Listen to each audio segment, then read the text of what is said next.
Chicken பிரியாணியா இருந்தாலும், mutton பிரியாணியா இருந்தாலும், ஆனியன் ரைத்தா இல்லாம நெறைய பேருக்கு இறங்கவே இறங்காது. எனக்கு அப்படியே ஆப்போசிட். அந்த பிரியாணிக்கு சைட் டிஷ்ஷா 65 இருந்தாலே போதும், நான் சூப்பரா சாப்ட்டுருவேன். அப்படியே சொல்லி புலம்பிக்கிட்டே இருக்கும்போது ஹஸ்பண்ட் போயி ஃபகாம் வாங்கிட்டு வந்துட்டாங்க. அது கூடவே ஒரு பெரிய ரொட்டியும் வந்து குடுத்து விட்டுருந்தாங்க. எப்பவுமே அந்த ரொட்டி குடுத்து விட மாட்டாங்க. இந்த வாட்டி ரொட்டி இருந்துச்சு. நல்லா பஞ்சு போல சாஃப்ட்டா இருந்துச்சு.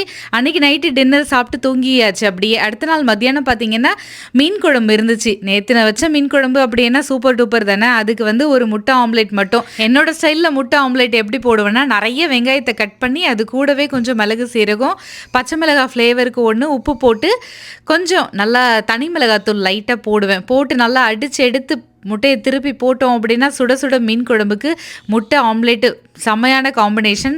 அதுவும் மாங்காய் போட்டு சொல்லவே வேண்டாம். இன்றைக்கி ஹஸ்பண்ட்க்கு காலையில் லஞ்ச் கொடுத்து விடலை, வீட்டுக்கு வந்து சாப்பிட்டு போனாங்க. பாப்பா 2 வாரத்துக்கு முன்னாடி இந்த பாட்டில் ஆர்டர் போட்டால் கரெக்டாக தீபாவளிக்கு முன்னாடி நாள் தான் வந்துச்சு.